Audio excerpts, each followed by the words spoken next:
Nous allons démarrer Be'ezrat Hashem.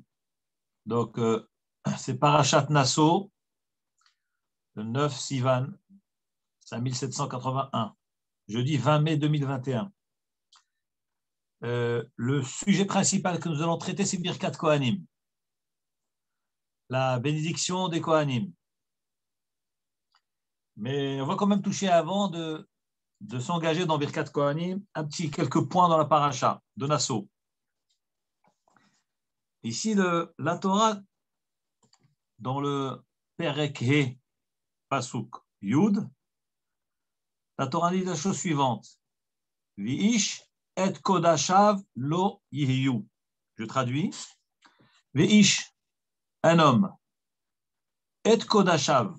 Alors, kodashav veut dire ce qui est saint, ce qui est kadosh, c'est-à-dire les prélèvements qu'il devra prélever et donner aux Kohanim, aux Léviim, aux pauvres, Troma, Maaser Ani, Lo Yehu, ils seront pour lui. La Torah continue. Ish asher iten la Kohen, Lo Yeh. Donc l'homme qui donnera au Kohen, eh bien, ça sera pour lui. Là, il faudrait comprendre un peu le sens du verset. Je vais le relire, vous allez voir qu'il y a une ambiguïté dans l'expression. Ve'ish et kodashav. Et un homme, tous ces prélèvements saints, lo yeh seront pour lui. Qui c'est lui? Les prélèvements qu'il prélève, ils seront pour lui. Qui c'est lui? On ne sait pas qui c'est lui. Est-ce que c'est l'Israël? C'est le juif qui prélève, mais de toute façon, c'était déjà lui avant. Alors, on va dire, lui, c'est pour le Kohen. Ok, donc c'est pour le Kohen. Alors, qu'est-ce que la Torah veut dire à la suite? Ish asher iten la Kohen. L'homme qui donne au Kohen, l'oyer sera pour lui. Encore une fois, qui c'est lui? Pour le Kohen. C'est difficile à comprendre. Rashi nous explique un petit peu de quoi il s'agit. Le pasuk dit Ve'ish et kodashav lo yihyu. L'homme, tout ce qu'il va prélever, matenot kiuna et matenot levia, c'est-à-dire ce qu'il doit donner au Kohen ou au Lévi, l'oyu sera à lui. Qu'est-ce que ça veut dire? Ils seront à lui. Ici, Rashi nous révèle, à travers ce pasuk de la Torah, que j'aurais pu penser que la Torah, c'est vrai, elle me demande à moi, en tant qu'Israël, en tant que juif, de donner des prélèvements, des dîmes au Kohen et au Lévi. Très bien. J'aurais pu penser que maintenant, ça devient le droit du Kohen et du Lévi, et qui peut venir par force s'introduire chez moi, dans ma grange, pour récupérer cette dîme. Parce qu'il va me dire c'est un dû. La Torah me donne ce droit-là. Donc j'ai le droit de venir et carrément la prendre de force, sans l'accord du propriétaire. Bien, la Torah nous dit non, pas du tout. Ve'ish et kodashav, c'est-à-dire que tout juif qui donc va prélever, ou qui devra prélever la dîme, les cadeaux qu'il devra donner au Kohen et au Lévi, lo yeh, elle restera toujours en sa possession. Il sera toujours le propriétaire. Et les Chachamim appellent ça Tovat Hana'a, c'est-à-dire le profit de ce bien-là. Bien que ce bien, c'est vrai, il doit revenir au Kohen. Il faut l'offrir au Kohen. La Torah nous demande de l'offrir au Kohen. Mais le droit dessus, il restera toujours au propriétaire. Ce sera à lui de décider à quel Kohen il va le donner. Le Kohen ne peut pas venir de lui-même et forcer, dire écoutez, la Torah m'a donné ce droit, donc je l'arrache de force. Non. La Torah nous dit Ve'ish et kodashav lo yeh. Tout juif qui prélève donc les matenot kiuna, la dîme du Kohen ou pour le Lévi ou pour le pauvre, eh bien, lo yeh, ça restera toujours à lui. Ça restera toujours dans son droit à lui. Et ensuite, lui, son devoir, c'est de donner. Ish asher iten la Kohen. Maintenant, le juif qui donne au Kohen, l'oïe sera pour lui, pour le Kohen. Donc, c'est-à-dire que voilà l'enseignement que le Chachamim nous enseigne, que le molo qui est marqué là au début, et kodashav lo yeh, c'est pour nous dire que ça sera toujours dans le domaine du propriétaire. Bien qu'il a un devoir de donner au Kohen, mais il a la priorité, il a le choix de décider à quel Kohen il va le donner. Ça, c'est lo yiyé. Maintenant, il y a une autre interprétation de ce pasouk-là. Rashi nous rapporte un enseignement selon le Midrash, rapporté dans le Sifri. Lui, il explique autrement, différemment le verset. Et là, vous allez voir que la coupure du verset est différente.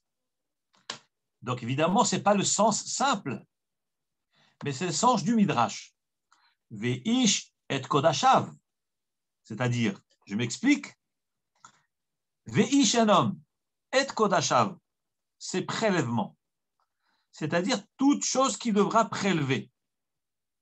Si cet homme-là ne les prélève pas, alors l'oyé, c'est ce qui va lui rester à la fin. Qu'est-ce que ça veut dire? Le Midrash, il est un peu difficile, mais on va essayer de rentrer dans les mots du verset. Dit Rashi au nom du Midrash, au nom du Sifri. Ve'ish et kodashav, c'est-à-dire que tout homme devant offrir cette dîme au Kohen, au Lévi, aux pauvres, le Maaser, les Maasrot, l'un dixième de sa récolte, l'un dixième de son argent, de ses gains, il doit l'offrir. Donc, Ish et Kodashav, virgule. Donc, l'homme doit donner ça. Sous-entendu, s'il ne le donne pas, qu'est-ce qui va se passer après? Eh bien, la conséquence, lo yiyé. C'est-à-dire que cette dîme, ces 10% qu'il devait donner, qu'il n'a pas donné, c'est ce qui va lui rester à la fin. C'est-à-dire que l'année à venir, eh ben, il perdra ses biens, il n'aura que 10% de ce qu'il gagnait d'habitude. En d'autres termes, si cet homme-là avait un champ et que ce champ lui donnait 1000 kilos de récolte, donc lui, il a le devoir de donner 100 kilos. C'est le maaser. Alors, ou bien il dit qu'il y a des années, donc il devra donner donc un dixième, c'est pour le Lévi, 10% pour le Lévi. Après, est-ce qu'il devra donner ce qu'on appelle le maaser ani, la troisième et la sixième année de la Shemitah? 10% de cette récolte, il devra la donner aux pauvres. Donc, la Torah nous dit, si toi, ta terre te donne une récolte de 1000 kilos, combien tu devras donner à peu près aux pauvres de maaser? Tu dois donner 100 kilos. Alors, dit le verset, Ve'ish et kodashav, l'homme qui est censé donner les kadashim, c'est-à-dire les 100 kilos de prélèvement, qui sont 10% de 1000 kilos, alors il doit les donner. S'il ne les donne pas, qu'est-ce qui va se passer l'année après? Lo yiyu. Cette même somme qu'il n'a pas donnée, eh ben, c'est ce que sa récolte va donner l'année d'après. C'est-à-dire, au lieu que la terre ne donne 1000 kilos comme d'habitude et que lui donne 100 kilos aux pauvres, eh ben, la Torah lui annonce que s'il ne donne pas les 100 kilos de dîme, l'année d'après, il aura dans son champ que 100 kilos de récolte. Au lieu que la terre donne 1000 kilos, la terre ne donnera que 100 kilos.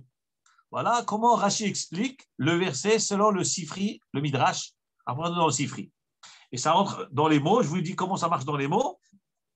Ve'ish et kodashav, l'homme qui doit offrir sa dîme, sous-entendu, s'il ne l'offre pas, quelle sera la conséquence? Lo yiyé, cette dîme-là, c'est ce qu'il va obtenir l'année d'après. C'est-à-dire sa récolte, sa terre ne donnera que la dîme. Ce qu'il n'a pas donné l'année d'avant, eh ben, c'est ce qu'il recevra l'année d'après. Lui, d'habitude, sa terre donne 1000 kilos, il devait donner 100 kilos. S'il ne donne pas 100 kilos, eh ben, l'année d'après, sa terre ne donnera que 100 kilos.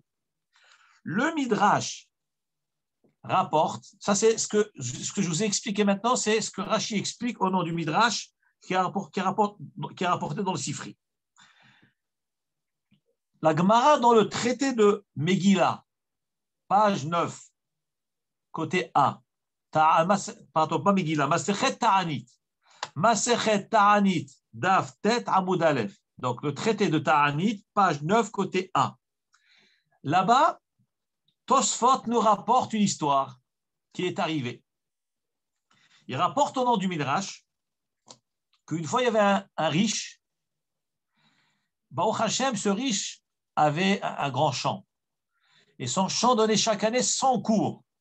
Un cours, c'est une très grande quantité. Je ne sais pas combien de kilos à quoi ça correspond, mais c'est une très grande quantité. Donc, son champ donnait, 1000 cours.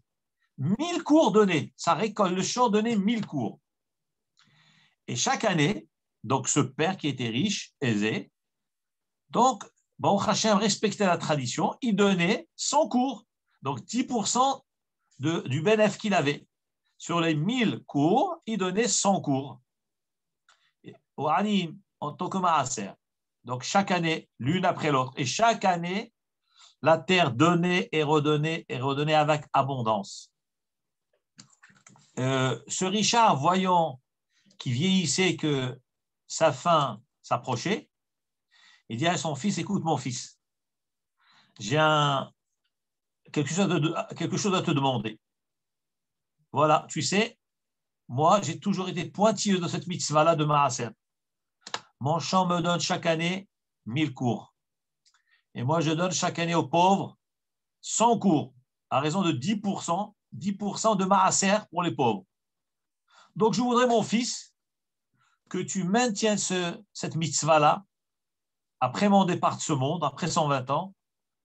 Tu vas tout avoir en héritage, le champ et tous mes biens. Je t'en supplie, mon fils, garde ce minhag, cette mitzvah de donner, de prélever le maaser sur mon champ. Chaque année, tu vas prélever. Le fils, il dit, d'accord, papa, il n'y a pas de problème. Je vais prélever ce que tu m'as demandé.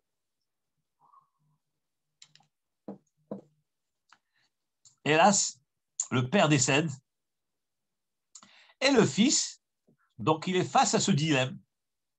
Il a la première année un champ qui donne une récolte extraordinaire, une quantité énorme de 1000 cours. 1000 cours, c'est une tonne, très grande quantité, c'est plusieurs tonnes. Et il essaie d'exécuter l'ordre de son père, la tsava'a du père. Voilà, la première année, sur les 1000 cours, le fils, il donne 100 cours. Baruch Hashem était content.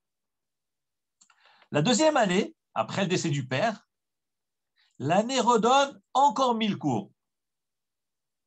Le fils, il se dit, quoi, je devrais donner encore 100 cours? Mais c'est énorme, 100 cours, c'est énorme, c'est une quantité phénoménale, 100 cours. 10% de la récolte du champ, c'est énorme. Ah non, je ne vais pas donner. Et alors, cette année-là, il n'a pas donné. Donc, il a gardé les 1000 cours entiers pour lui. Il n'a pas donné les 100 cours, les 10% de Maaser. La dîme de 10%, il n'a pas donné.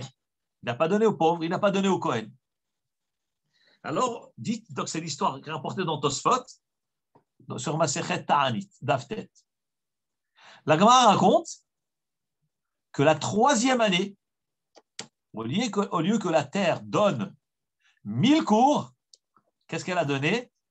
100 cours. L'année de la troisième année, la terre, au lieu de donner 1000 cours de blé, elle n'a donné que 100 cours de blé, c'est-à-dire 10% de la récolte. Vous imaginez? Il a perdu 90% de son revenu annuel. 90%. Et alors, ses amis, sa famille, ses proches apprennent la nouvelle, et surtout qu'ils ont su la raison pour laquelle il a eu ça. Ils se sont tous habillés en blanc, ils ont été le voir. Et alors, lui, le fils qui était tout tristouné, Betsahar, en détresse, il dit à sa famille, quoi? Vous êtes venus fêter ma détresse, mon chagrin? Moi qui d'habitude recevais cette terre récoltée 1000 cours, cette année je n'ai récolté que 10%, que 100 cours, et vous venez habiller en habit de fête, vous venez vous moquer de moi, de ma détresse? Alors, la famille lui a expliqué. Ils lui ont dit que, oui, bien sûr, on vient fêter l'événement.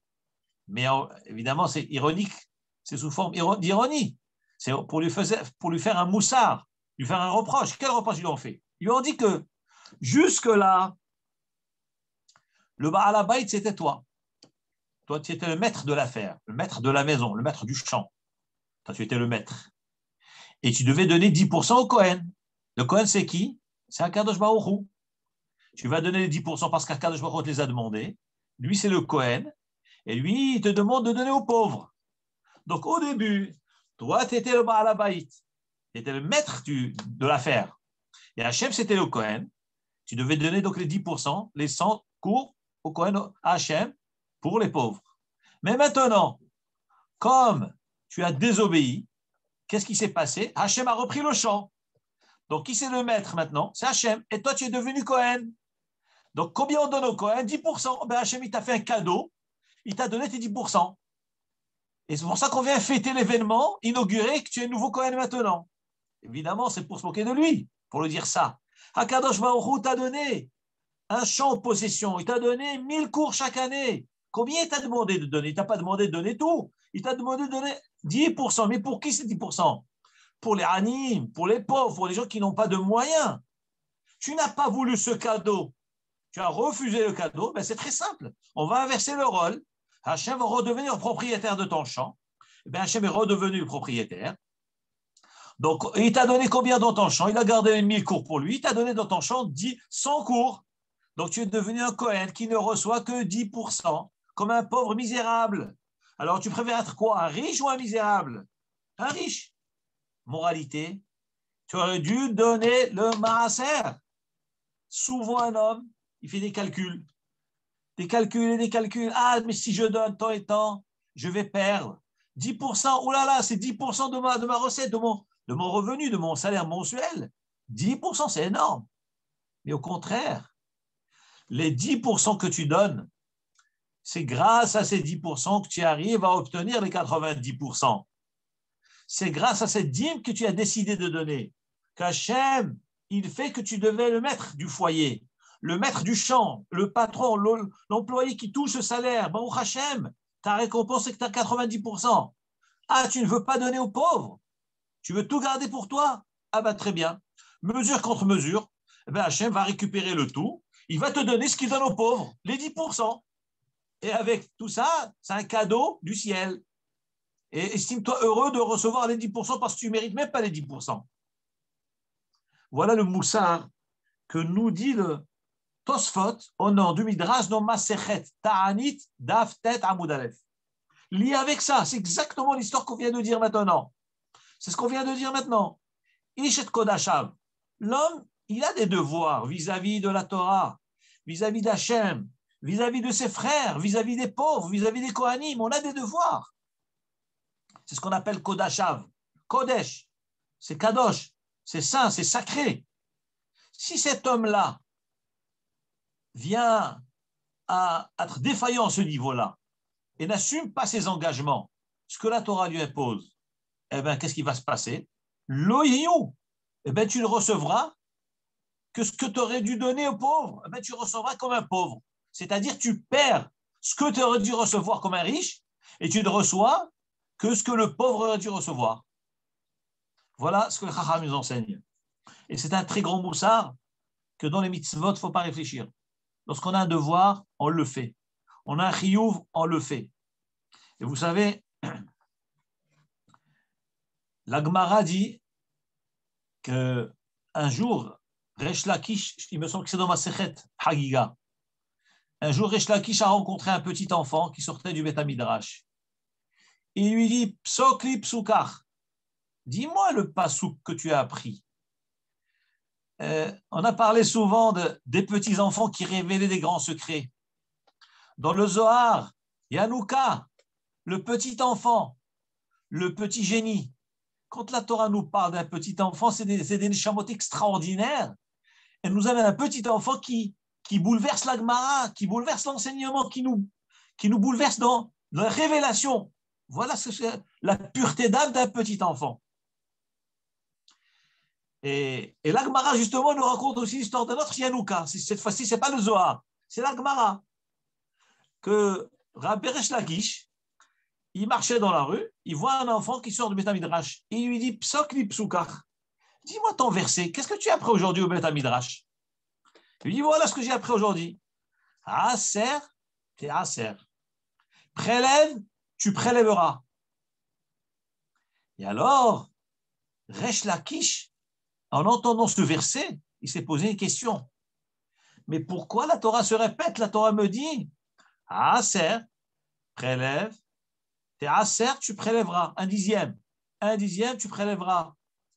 Alors, Resh Lakish a tiré un enseignement de là, que ce n'est pas une répétition. Pas prélève, tu prélèveras, ou un dixième, tu donneras un dixième. Non, il n'y a pas de mot inutile dans la Torah, puisque la Torah, c'est Hachem qui parle, c'est Akadosh Baruch Hu qui parle, c'est ça la Torah. Et il a dit dans sa Torah, Aser, te Aser, prélève, tu prélèveras. Resh Lakish a dit, de là un enseignement, Aser, Kede Shetit Asher. Parce que vous savez qu'en langue hébraïque, il y a le shin, il y a le sin. Le shin, c'est la lettre shin qui a le point à droite, ça c'est shin. Et la même lettre, et lorsqu'elle a le point à gauche, en haut à gauche, elle dit sin, comme un samer. Alors, dans la Torah, il est marqué aser te aser. Prélève, tu prélèveras un dixième. Resh Lakish a dit, c'est pas possible que la Torah me répète le même mot deux fois. Si c'est pour prélever, dis-moi, prélève tout court. Aser, et c'est tout. Quoi, aser, te aser? Resh Lakish a tiré qu'il y a ce qu'on appelle les lettres interchangeables. On peut lire différemment, une lecture différente. La première, on dit aser, prélève, un dixième. Et te aser, c'est une conséquence. Ce n'est pas un ordre. La Torah te révèle la conséquence de ton acte. Aser, prélève. Et si tu as prélevé un dixième, tit acher, tu deviendras riche. C'est-à-dire que dans la mitzvah elle-même, dans l'ordre lui-même, la Torah te révèle ton cadeau, ta récompense. Juste ouvre tes yeux, regarde ce qui est marqué dans la Torah. Et donc, qu'est-ce qu'il voit? Aser, donne, donne, donne. Mais combien on va donner? Viens, Resh Lakish te dit, mais pas du tout. Ne sois pas bête, c'est pas comme ça qu'il faut lire. Ne vois pas donne, donne et donne jusqu'à quand je vais donner. Pas du tout.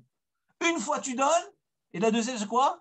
Ça ne veut pas dire donner, tu vas recevoir. Tita'aser, ça veut dire c'est toi qui reçois du coup. Pas la lecture habituelle, donne et donne, pas du tout. Toi tu donnes au début, et la deuxième, toi tu vas recevoir. Et combien tu vas recevoir? 10 fois, 1000 fois plus que ce que tu as donné. Parce que tu donnes quoi? Un dixième? Et la Torah te dit quoi? Tu vas t'enrichir. Mais c'est extraordinaire. Imaginez un pauvre qui lui aussi a le devoir de donner le maaser. Vous savez qu'un pauvre a la mitzvah de donner tzedaka. Le pauvre, il gagne de l'argent. Imaginez, il gagne 10 euros par jour. Il devra donner 1 euro. C'est une mitzvah pour le pauvre de donner aussi à un autre pauvre. Et qu'est-ce que la Torah lui dit? Tu sais, toi, le pauvre, tu n'as pas de quoi vivre. Tu ne touches que 10 euros alors que d'autres touchent 10 000 euros par mois. Toi, tu ne touches que 10 euros avec tellement de peine, tellement d'efforts pour trouver ces 10 euros-là. Et la Torah te dit, donne 1 euro. Qu'est-ce que la Torah te promet? Tu deviendras riche en donnant 1 euro. Si tu as cher, tu vas t'enrichir. Et lorsque la Torah nous dit s'enrichir, ce n'est pas s'enrichir que tu vas toucher 20 euros. Pas du tout. Tu vas véritablement devenir riche. Donc c'est extraordinaire cette lecture, cette approche que nous révèle Resh Lakish à travers le verset que cet enfant lui a dit. Dans le même verset, celui qui veut voir mal, qu'est-ce qu'il voit? Aser, t'es aser, encore donne, encore donne. Ça, c'est les gens qui ont un mauvais œil. C'est ce qu'on appelle Aït Sarah. Un mauvais œil, et on lui donne, ok, d'accord, je donne. Mais on sent déjà qu'il donne avec mauvais cœur. Mauvais cœur, c'est ce qu'on appelle Aïn Sarah, mauvais œil. Mais la Torah te dit, si tu es Béhémet, tu as Emouna Bachem, tu as confiance en Hachem, le même mot qui veut dire donner, ça veut dire recevoir. Voilà l'enseignement de Resh Lakish. C'est quelque chose d'extraordinaire. Extraordinaire ce que la Torah nous révèle. C'est-à-dire qu'en fin de compte, nous ne donnons rien. Nous ne faisons que recevoir. Que recevoir.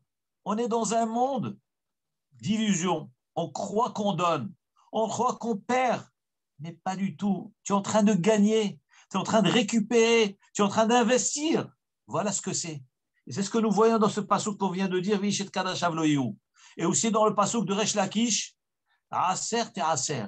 Aser, donne, Kedek Shedit Asher, afin que tu deviennes riche. Donc donne pour recevoir. Et vous savez, quelque chose d'extraordinaire, c'est que la Torah nous dit, Hakadosh Baruch Hu nous dit, vous n'avez pas le droit de me mettre à l'épreuve, sauf dans une mitzvah. Une chose vous pouvez me mettre à l'épreuve, c'est laquelle? dans Maaser. Haviou et la Otsar, Beta Otsar. Amenez votre Maaser au Otsar. Donnez au Anim, donnez au Kohanim. Uphanonina Bazot. Et testez-moi. Hakadosh Baruch Hu dit à travers le prophète. Amenez Haviou Maaser el Beta Otsar. Amenez le Maaser au Beta Otsar, à la grange du Kohanim, du peuple distribué au Anim. Uphanonina Bazot. Et je vous permets de me mettre à l'épreuve. Vous imaginez ce que ça veut dire? On n'a pas le droit de mettre à l'épreuve Hachem. En aucun cas. Le cas unique où c'est marqué explicitement, Hachem s'adresse à nous. Et il nous dit, mettez-moi à l'épreuve. Ou vous verrez. Imlo eftah lachem et arubot hashamayim. Si je ne vous ouvre pas, arubot, c'est les cheminées, les lucarnes du ciel. Hachem, il nous dit, tu sais quoi? Mets-moi à l'épreuve, tu vas voir. Hachem, il nous défie. Vous imaginez ce que ça veut dire? Hachem, tu veux vraiment voir si je tiens ma parole? Vas-y, fais l'expérience. Alors que c'est quelque chose qu'un homme aurait tremblé. Comment tu vas mettre à l'épreuve Hachem? Eh bien, Kadosh Baruch Hu, il te promet. Tu donnes le maaser. Eftach lachem et arubot hashamayim. Je t'ouvrirai les lucarnes du ciel, les cheminées du ciel, les portes du ciel, je t'ouvrirai. Je déverserai sur toi l'abondance. Je peux vous garantir. Bon, moi, je suis au Kollel. Au Kollel, on a un petit salaire. Quand on est mi-temps au Kollel, encore un petit salaire. Eh bien, on prélève le maaser. Même un avraire du Kollel, humblement, moi, si je suis au Kollel, je donne aussi mon maaser. Chaque recette qui rentre, systématiquement est prélevée, automatique. Ah, mais c'est difficile, mais c'est dur. Mais comment tu vas faire? Tu n'as même pas de quoi payer des scolarités de tes enfants. Comment tu vas faire? Des miracles, des nissim venif laot. Vous savez ce que c'est des nissim venif laot? Il faut vraiment le vivre pour le sentir. Il faut vraiment donner des nissim venif laot. Chaque fois qu'on donne, un S. On reçoit plus que ce qu'on a donné. 2 fois, 3 fois, 10 fois plus. C'est des choses incroyables. C'est exactement ce qui est marqué là. Akadosh Baruch Hu dit, mettez-moi à l'épreuve. Mettez-moi à l'épreuve. Et vous verrez. Je vous ouvrirai les portes, les lucarnes du ciel. Ça, c'est la mitzvah de Maaser. Dans ce même pasouk, j'ai entendu ce matin d'un Rav, je n'ai pas retenu le nom, mais il a rapporté au nom d'un sefer qui s'appelle Bina Le'itim. Bina Le'itim, une explication extraordinaire sur ce verset-là. Que dit le pasouk? Ve'ish et kodashav lo yiyu. Je traduis les mots. Un homme, et kodashav, ce qui sanctifie, ce qui le consacre comme sacré, il prélève, le yu, ce sera pour lui. Et Jacher était de la Kohen, ce qui donnera au Kohen, le yu, ce sera pour lui. Alors le Binal Eitim explique, comme ça j'ai entendu ce Rav ce matin, qu'est-ce que ça veut dire Ish et kodashav lo yiyu? Lorsque la Torah nous parle de Kadashim, que veut dire le Kadashim? Kadashim, c'est tout ce qui est sacré, tout ce qui est Dvar Mitzvah. Ici, il dit que la Torah nous révèle, elle fait un remez à toutes les participations qu'un homme contribue, auxquelles il contribue pour les mitzvot. Pour la tzedaka, pour aider une shul, pour aider une communauté, aider pour la construction d'un mikvé, aider pour l'étude de la Torah, aider les Talmidei Chachamim, tout ce qui est dans les mitzvot. Ou bien faire une belle mitzvah, acheter des belles tefilines, un beau talit. Alors, tous ces mitzvot-là qu'un homme y fait, il va payer de l'argent, ça lui coûte de l'argent. Vrai. Dit le Bina Le'itim, chidouche extraordinaire, Ve'ish et kodashav, tout ce que l'homme consacre, plus exactement, tout ce que l'homme rend sacré sur cette terre. Lo yeyu, c'est ce qui va lui rester là-haut. L'eau, il sera pour lui. C'est-à-dire que l'acquisition réelle de l'homme, c'est quoi? Quelle est sa vraie richesse? Quel est son patrimoine? C'est pas ce qu'il a dans les comptes bancaires ici sur Terre. Parce que non, pas du tout, c'est pas ça. Parce qu'il vit. Combien il va manger, un homme? Combien va-t-il manger? Combien va-t-il utiliser? Il ne peut pas manger tout. Un homme a plein d'argent. Des comptes bancaires plein à craquer. Il ne veut pas tout utiliser. Donc, en fin de compte, qu'est-ce qui va lui rester de ce qu'il a gagné sur cette terre? que ce qu'il a consacré pour Avodat Hashem, ce qu'il a déjà donné, pas ce qu'il a gardé lui. Ce qu'il a gardé, ça va rester ici. Mais la vraie valeur, ce qu'il va garder, conserver, c'est quoi? C'est ce qu'il a investi dans la mitzvot. Et il dit, c'est ce qu'il dit le Pasuk. Vish et Kodashav, l'homme, ce qu'il consacre pour les Kadashim, pour les choses sacrées, pour les mitzvot, loïe. Ça, c'est sa vraie richesse. Pourquoi sa vraie richesse? Parce que ce qu'il a donné là, c'est ce qui est resté là-haut, c'est un investissement. C'est comme s'il a pris tout ça, il a mis sur un compte bancaire qui s'appelle Olam Haba. Il a donné de l'argent pour la tzedaka, cet argent, la somme qu'il a donnée, elle est intégralement dans l'Olam Haba, dans un compte bancaire là-haut dans le ciel. Il a donné pour la mikveh, c'est là-haut. Il a donné pour une choule, pour une école, tout est là-haut, tout est là-haut. C'est ce qu'il dit.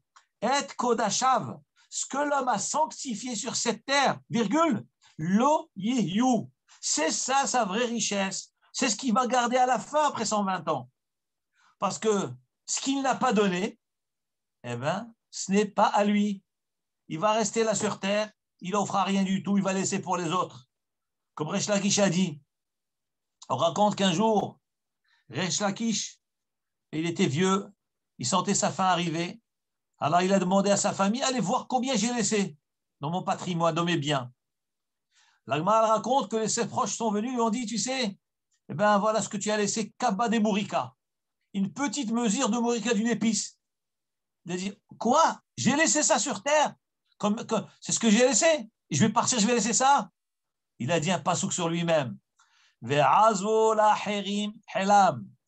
laisseront leur richesse pour les autres. Disent les Chachamim, mais de quoi il s'agit là? Rabbi Resh Lakish n'avait rien du tout il n'avait. Qu'est-ce qui lui est resté à la fin de sa vie? Une petite mesure d'épices, Morika, cave de Morika. Et qu'est-ce qu'il a dit sur ça? Ah, j'ai laissé ça. Je ne l'ai pas exploité pour Avodat Hashem. Oh là là, ça fait partie de ce qui est marqué sur les Rechaïm. Que les Rechaïm, ils laisseront leur richesse pour les autres. Vous imaginez ce que ça veut dire? Resh Lakish, il dit ça sur lui-même. Ça veut dire que Resh Lakish a bien compris la chose. Et il savait que tout ce qu'un homme il laisse sur terre, c'est perdu. C'est perdu. Parce qu'il n'a rien fait de ça. Qu'est-ce qu'il va faire de ça? Ce qu'il a vraiment gardé, c'est quoi? C'est ce qu'il a fait, il a utilisé pour les mitzvot. Évidemment, sur cette Gemara, je me suis demandé, mais un homme, il laisse bien des biens sur ses enfants. Il a la richesse. Pour les enfants, ils vont faire des mitzvot avec. C'est une question que j'ai. En tous les cas, dans l'absolu, Resh Lakish nous a expliqué, nous a fait comprendre la richesse d'un homme. Un homme, lorsqu'il travaille, ce n'est pas fait pour laisser derrière lui. C'est fait pour faire Avodat Hashem. Chaque instant, chaque centime qu'il a, chaque euro, chaque franc qu'il a, qu'est-ce que je peux faire comme mitzvot? J'ai investi, j'ai acheté des belles paires de tefilines pour mes enfants. Je vais les envoyer dans des yeshivot. Je vais mettre mes enfants dans des bonnes écoles. Leur éducation, leur assurer l'éducation, la Torah, les mitzvot. Ça, c'est de l'investissement. Et ça s'appelle prendre son argent avec lui. Mais ce qu'on n'a pas utilisé, ça s'appelle laisser sa richesse pour les autres. Ça s'appelle perdu. C'est de la peine perdue.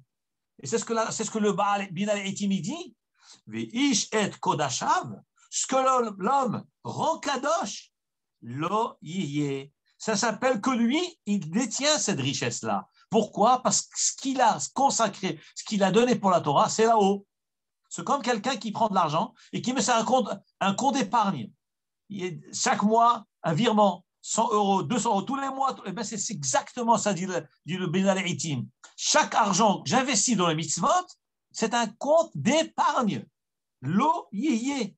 Ça sera sa vraie richesse, sa vraie valeur qu'il possède. Mais tout ce qu'il a sur terre, zéro. Parce qu'en fin de compte, il laisse tout ici. Ça s'appelle ve'azvu lahirim helam. Il laisse leur bien pour les autres. Voilà ce que dit la Gemara. Donc on voit de là.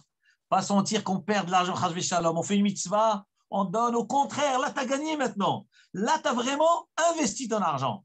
Parce que si tu ne donnes pas pour les mitzvot, eh ben, tu vas faire quoi avec? Ça reste ici. Ben, dommage pour ta santé. Tu es tellement fatigué, tu as tellement transpiré pour gagner cet argent, tu l'as laissé ici. Tu n'as rien fait de ça. Voilà un très grand moussard. Maintenant, nous allons passer à Birkat Kohanim.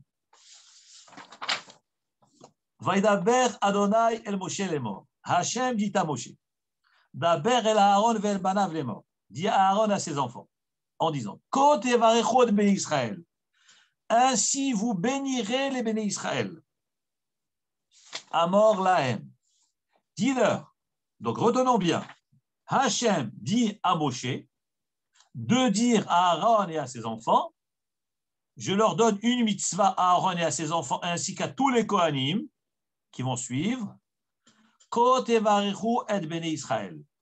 Ainsi vous bénirez les Béné Israël. Donc nous voyons de là quoi? Une mitzvah de bénir. Amor lahem. Dis-leur. C'est-à-dire bénis-leur. Pourquoi cette répétition? Au début, il y a marqué ainsi tu les béniras.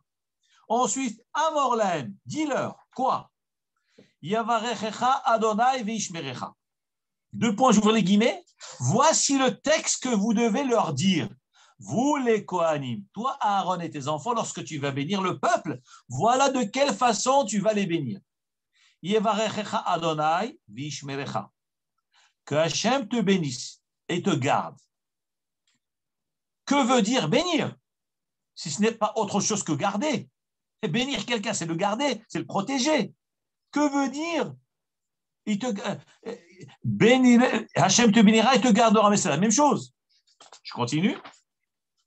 Ya'er Hachem, Ya'er Adonai, Panav, que Hachem éclaire sa face, Elecha, vers toi, Virchuneka, qu'il ait pitié de toi. C'est quoi cette notion d'éclairage de face? Que veut dire éclairer la face?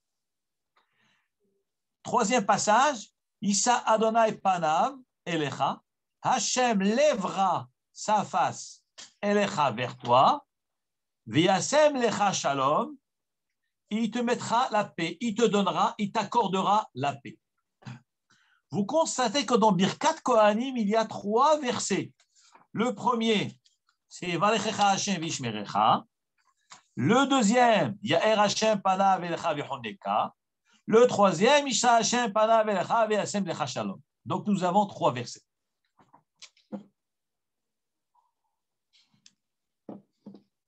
Sachez que Birkat Kohanim, cette bénédiction est d'une puissance inouïe. Je n'ai pas de mots pour la décrire. Inouïe. Ce que j'ai découvert dans le Midrash, mais c'est incroyable ce qu'il y a dedans. On ne pourra pas tout dire, ni la moitié, ni le quart, ni le tiers de ce qui est dit sur Birkat Kohanim. Ça, c'est en parlant de la Torah simple. La Kabbalah, alors là, on est à des années-lumière de la puissance de cette bracha des Kohanim. En un mot, je vous dis, tout est dedans.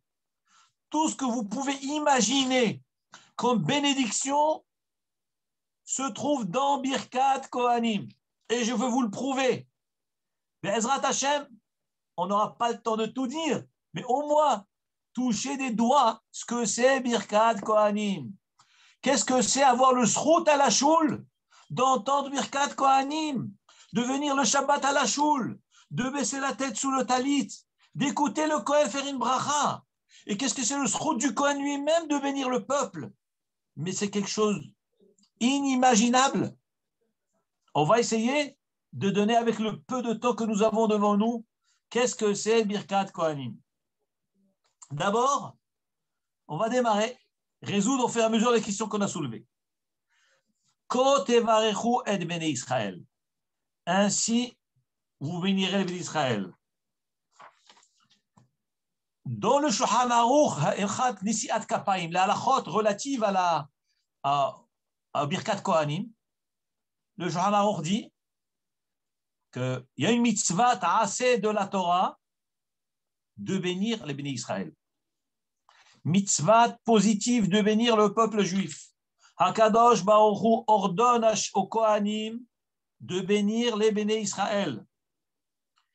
Si le Kohen, un juif se trouve dans une choule, et un juif, il vient lui dire, écoute, j'ai envie que tu fasses Birkat Kohanim. Lui, Kohen, lui dit, il veut sortir. Il n'a pas envie de faire, il sort. Il sort de la choule. Des fois, on voit, des fois, les Kohanim, ils sortent pour ne pas faire Birkat Kohanim. Et il y a un juif qui vient, il va chez le Kohen, il dit, écoute, monsieur Kohen, j'ai envie que tu fasses Birkat Kohanim. Et le Kohen, il refuse. Le Shulchan Aruch dit que ce Kohen-là a transgressé pas une mitzvah de côté Varechu. Il a transgressé 3 mitzvot de la Torah. C'est vrai qu'il y a marqué dans la Torah que côté Varechu, ainsi vous bénirez. Mais la Gemara dit que le Kohen qui refuse, c'est comme s'il a transgressé 3 mitzvot de la Torah. Quel mitzvot? Où c'est marqué 3 mitzvot concernant le Kohen? Mitzvot positives. Eh bien voilà, dans le même verset, il est dit Côté Varechu et Ben Israël. Voilà, première fois, première mitzvah. Ainsi vous bénirez. Amor lahem, vous leur direz. Deuxième mitzvah. Vesamu et shemi, et vous mettrez mon nom sur eux. Troisième mitzvah. Donc le Kohen qui refuse de faire Birkat Kohanim, il a transgressé comme s'il avait transgressé 3 mitzvot de la Torah. D'où l'importance du Kohen de bénir les bénis Israël, de ne pas se sauver de cette mitzvah-là. Il doit courir pour la faire. Il doit courir pour la faire. Il faut l'encourager à faire la mitzvah de Birkat Kohanim.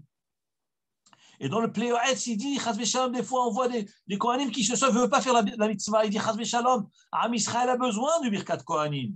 Et le fait qu'un Kohen refuse de faire la bracha où il se sauve, il ne rentre pas à la choule, pour des raisons personnelles, eh bien, Chas v'Shalom, il enlève la bracha au Am Israël. Donc nous voyons l'importance de Birkat Kohanim. Le Kohen doit faire la bracha. Je continue. Côté Varechu et Béni Israël. Ainsi vous bénirez les Béni Israël. Le Midrash rapporte que veut dire Côté Varechu et Béni Israël. Comment se fait-il que les Béni Israël ont été zochés à cette force-là, aux Kohanim, ils ont été zochés à la mitzvah de Birkat Kohanim, à tel point que toutes les brachot, elles dépendent de Birkat Kohanim. Je vous dis, parce que j'ai peur d'oublier ou de ne pas avoir le temps, même la guerre dans le monde, la paix dans le monde, la réussite du Ham Israël, elle est liée à Birkat Kohanim. Et je l'ai trouvé dans le Midrash aujourd'hui. On cherche à ce que Ham Israël soit protégé. Eh bien, c'est marqué dans le Birkat Kohanim. Tout est dans le Birkat Kohanim. Si on a le temps, je vous le montrerai. Nous dit le Midrash dans Bereshit Rabbah. Par quel mérite Ham Israël ont été zochés à Birkat Kohanim? Eh bien, il est marqué Mahlokad Rabbi Yehuda et Rabbi Nechemia. Il y a marqué dans le pasuk Rabbi Yehuda dit, Hakadosh Baruch Hu dit que on a été zochés grâce à Avraham Avinu. Parce que Hakadosh Baruch Hu lui a dit Ko yeh zarecha, ainsi sera ta descendance. Un jour, Hakadosh Baruch Hu dit à Avraham Avinu sort, il se révèle à lui et il lui dit observe le ciel. Il voit des étoiles. Il dit ainsi sera ta descendance. Am Israël sera comme les étoiles. Et là, Torah a employé le terme de ko, le mot ko.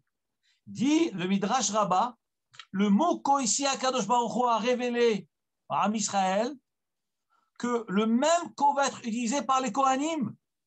Le ko, Yezarecha, ainsi sera ta descendance. C'est la bénédiction qu'Hachem a fait à Avraham Avinu.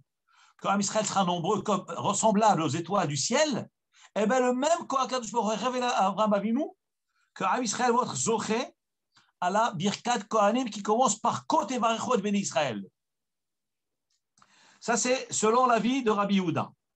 Rabbi Nechemia lui dit non, c'est par le sro de Yitzhak Avinu qu'on a été zoché à Birkat Kohanim. Pourquoi? Parce que au moment de la Hakeda, il est écrit Avraham Avinu a pris avec lui Yitzhak et il a dit à Ishmaël, ils étaient donc Yitzhak et Ishmaël, donc ils avançaient pour aller trouver la Moria, pour le sacrifice de Yitzhak. Et alors, Avraham et Yitzhak ont vu la présence divine au sommet de la montagne. Ils demandent à Ishmaël, est-ce que tu vois quelque chose? Alors il dit non, je ne vois rien. Avraham Avinu a compris que Ishmaël n'était pas la madriga. Il a dit, écoute, toi tu restes ici, et moi et mon enfant, on ira au sommet de la montagne, après on va revenir. Donc il a dit, Ishmaël, attends en bas de la montagne. Et moi je vais monter avec mon fils Yitzhak pour faire le sacrifice. Et là-bas la Torah, elle dit, moi et l'enfant, on ira jusqu'à là, à cet endroit-là. Dit le Midrash, comme dit Rabbi Nechemia. Pourquoi Avraham Avinu a employé le terme de ko en parlant du sacrifice de Yitzhak? Je vais, moi et mon fils, à Atko, à cet endroit-là. c'est que là, à travers ce mot, la Torah nous révèle, c'est Bisrout la Akeda que Am Israël a mérité Birkat Kohanim. Parce qu'il y a marqué, Ve'ani ve'an-na'ar, moi et l'enfant, Nelecha, moi et Yitzhak, Nelecha atko, on ira jusqu'à cet endroit-là. Et on sait que le mot ko, c'est ko tevaroet ben Israël, c'est du Birkat Kohanim. Donc, selon Rabbi Nechemia, nous avons mérité Birkat Kohanim par le mérite de Yitzhak Avinu alav shalom. Les Chachamim, troisième avis, donc on a dit Rabbi Yitzhak, Rabbi Yehuda, Rabbi Nechemia, troisième avis c'est Chachamim, eux ils disent non, c'est Bisrot Yaakov Avinu, par le mérite de Yaakov Avinu. Où est-ce que nous voyons Yaakov Avinu avec Birkat Kohanim? Parce que Hachem, lorsqu'il parlait à Moshe Rabbeinu, il lui a dit de transmettre la Torah à Israël, il lui dit Kotomar lebet Yaakov. Ainsi tu diras à la maison de Yaakov, de Jacob. Vetaged ibni Israël, et tu enseigneras au Bnei Israël. Il dit, les Chachamim, ils disent pourquoi marquer Tomar lebet Yaakov, la maison de Yaakov. Ils étaient au pied du mont Sinaï. Hachem dit à Moshe de transmettre la Torah au peuple juif. Il fallait dire Kotomar le Israël. Pourquoi il marque Kotomar lebet Yaakov à la maison de Yaakov? Vous voyez, il y a plusieurs explications. Pourquoi il marquait Bet Yaakov? Et une des explications, parce que le mot Amira veut dire douce, c'est une parole douce, et Bet Yaakov veut dire les dames. C'est que lorsque tu parles aux dames, il faut parler avec douceur. Vetaged, lorsque tu parles aux hommes, il faut parler avec rigueur et fermeté. C'est pour ça qu'il y a marqué Kotomar le Bet Yaakov. Tu diras avec douceur aux femmes, parce que les femmes, elles sont sensibles. Il faut leur dire avec douceur les paroles de Torah, pas leur dire des paroles fortes, trop dures, trop brusques. Ça, c'est une explication du verset Kotomar le Bet Yaakov. Mais le Midrash Rabbah explique, selon l'avis des Chachamim, pourquoi il est marqué ainsi tu diras Bet Yaakov. C'est pour nous révéler le srout du patriarche Yaakov, que la Birkat Kohanim, qui commence par le mot ko, comme il est marqué Kotomar, ko symbolise Kotevarechot ben Israël. Ça veut dire que la Birkat Kohanim, nous l'avons eu grâce au mérite de Yaakov Avinu. Donc nous voyons à travers ce midrash-là, ces trois enseignements, ils ne sont pas contradictoires, tous les trois sont vrais, que la Birkat Kohanim, nous l'avons eu grâce à Abraham Avinu, grâce à Yitzhak, au sacrifice de Yitzhak, et grâce à Yaakov Avinu. Grâce à eux, nous avons eu cette Birkat Kohanim. Que contient ce cadeau? Que contient ce cadeau extraordinaire de Birkat Kohanim? Vous constaterez que dans Birkat Kohanim, il y a trois versets comme on a dit tout à l'heure. Le premier verset, Yivarecha Hashem vishmerecha. Deuxième, Ya'er. Et après, Issa Hashem. Vous remarquerez que les versets sont dans un ordre croissant, dans le nombre de mots. Le premier verset, il est composé de trois mots. Yivarecha Adonai vishmerecha. Trois mots.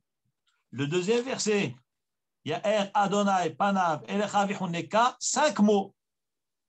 Le troisième, Issa Adonai Panav Elecha Viasem Lecha Shalom, 7 mots. Comment se fait-il que les versets sont, premier, 3 mots, 5 et 7? Nous dit le Midrash qui s'appelle Haserot Viterot. C'est un Midrash qui écrit les enseignements sur les lettres en plus ou qui manquantes dans la Torah. Il dit que les 3 premiers mots du premier verset, Yevarechecha Hashem vishmerecha, 3 mots, ça, c'est par rapport à votre Abraham, Yitzhak, Yaakov. Nous avons 3 patriarches. Yevarechecha Hashem vishmerecha, c'est Abraham, Yitzhak, Yaakov. Le deuxième verset qui est composé de 5 mots, ça symbolise les Chamisha Chomshe Torah, les 5 livres de la Torah. Et le troisième verset qui est composé de 7 mots symbolise les 7 cieux. Symbolise les 7 cieux. Je vous demande, qu'est-ce que cela signifie? Qu'est-ce que ça veut dire? Quoi? C'est un jeu de mots? 3, 5, 7, c'est un chiffre. 3, c'est l'Avot. 5, c'est la Torah. 7, c'est les cieux. Je vous donne humblement ce que je ressens maintenant. Déjà, la première chose, c'est qu'Akadosh Baruch Hu nous a donné Birkat Kohanim. Par quelle srout nous avons Birkat Kohanim? C'est Bisrout Avraham, Yitzhak et Yaakov. Par quelle force? Bishrout Hamisha Chomshe Torah. Il ne suffit pas d'avoir des parents dans la Torah. Il ne suffit pas d'avoir des patriarches, d'avoir un père qui est rabbin ou Dayan ou Chacham, ou patriarche comme Abraham, Yitzhak et Yaakov. Il faut les 5 chomashim. Il faut soi-même étudier la Torah. À quoi bon d'avoir un père qui garde la Torah si soi-même on ne garde pas la Torah? Notre Père dans le ciel a honte de nous. Il a honte de nous, il est dans le monde de la vérité. Lui, il connaît la vérité. Ici, on ne voit pas parce que Hachem nous donne le libre arbitre. Hachem, il nous laisse libre. Mais dans le ciel, les Neshamot des Niftarim, ils savent très bien ce qui se passe. Et chaque fois qu'un de leurs enfants n'est pas dans le chemin de la Torah, ils pleurent dans le ciel. Ils disent, mon fils, qu'est-ce que tu me fais? Dans le ciel, j'ai honte de toi. J'ai honte de toi. Dis ce midrash-là de Haserot Vitirot. Pourquoi la Birkat Kohanim? Il y a ce chiffre de 3 mots, 5 mots, 7 mots. 3, c'est pour nous dire, Birkat Kohanim, c'est B'zchut les Avot. Nous avons une richesse, nous avons un patrimoine, nous avons le srout mérite des Avot de nos ancêtres et de nos parents et de nos grands-parents. Mais attention, les parents et les grands-parents, ce n'est pas suffisant. Il faut Chamisha Chomshe Torah. Il faut étudier la Torah. Il faut appliquer la Torah. Il faut être fidèle à la Torah, pas trahir la Torah. Et à ce moment-là, c'est quoi Shiva Arekirim? Le dernier verset qui est composé de 7 mots, ça correspond aux 7 cieux. C'est que si cet homme-là, il a le mérite des parents, il a l'étude de la Torah, eh bien tout ce qu'il va demander, ça va atteindre les 7 cieux. Chaque prière qu'il va faire, ça va percer tous les cieux, arriver jusqu'au trône divin. Voilà ce que le Midrash veut dire, ce qui me semble humblement. Et je ressens très fort cette vérité-là, c'est que cette bracha que nous voulons tous, Birkat Kohanim, être bénis, être protégés, nous, nos enfants, notre peuple, l'humanité entière, il faut prier pour l'humanité entière, pas seulement pour le peuple juif, prier pour la paix dans le monde, mais pour obtenir ça, il faut le mérite, Sroutavot, nous, Am Israël, nous l'avons ce mérite, Sroutavot, mais il faut les mots de la Torah, il faut étudier la Torah si on veut amener la paix au monde, on veut amener le shalom dans le monde, eh bien, il faut étudier la Torah. Et à ce moment-là, la Torah nous dit, Shiva Rekiim, c'est le dernier verset, Issa Adonai, Panav, Elecha, Viyasem, Lecha, Shalom, le dernier verset qui est composé de 7 mots, qui correspondent aux 7 cieux, c'est-à-dire les plus hautes sphères, le plus haut niveau qu'on puisse atteindre, qui est arrivé au pied du Kisei HaKavod, eh bien, ça, on arrivera à atteindre par Srout Avot et par le Limud de la Torah. Et à travers le Birkat Kohanim. Parce que c'est à travers cela que ça se déclenche. Ça, c'est quelque chose d'extraordinaire. Il n'y a pas de mots pour décrire la puissance de ce que c'est Birkat Kohanim et les sodotes cachés dans Birkat Kohanim et le potentiel que nous avons. Il faut l'utiliser, ce potentiel. Le Kohen doit l'utiliser et tout juif doit l'utiliser. Ça, c'est la force de Birkat Kohanim. Je vais vous révéler quelque chose de sensationnel. Nos Chachamim nous disent que dans le Birkat Kohanim, vous savez, il y a combien de lettres dans le Birkat Kohanim? Il y a 60 lettres. Dans les mots, il y a 3, 5 et 7. Ça, c'est les mots entiers. Mais lorsque vous comptez le nombre de lettres qu'il y a du début jusqu'à la fin du Birkat Kohanim, il y a 60 lettres. Il est rapporté dans le Bamidbar Rabbah. Pourquoi dans le Birkat Kohanim, il y a 60 lettres? Pourquoi Kadosh Baruch Hu, lorsqu'il a donné cette bracha, il a transmis au Kohanim, de transmettre au peuple tout au long des générations, il a mis dans cette bracha 60 lettres. Écoutez ce que je vais vous dire. Impressionnant. Il est dit dans Shirachirim, Ine mitato shel Shlomo. Voici le lit du roi Salomon. Shishim Goborim Savivla. Le lit du roi Salomon est entouré de 60 hommes forts. Migibori Israël, des plus forts d'Israël. Kulam Ahuzeherev. Ils ont tous une épée sur la hanche. Melum Medemidchama, des gens entraînés. Ishharbo Alierecho, chacun son arme, son épée sur la jambe, prêt à tirer, à retirer l'arme. Mitpachad balelot, à cause de la peur de nuit. Dans le traité de Ktubot, de Gittin, page, il me semble, sa mère, là-bas, la Gemara, elle parle, elle donne une explication sur cette Gemara-là, de l'histoire, pourquoi il avait peur la nuit. L'histoire avec des Shindalettes, avec le roi Hashmidai. Mais je ne vais pas rentrer dans ce détail-là maintenant.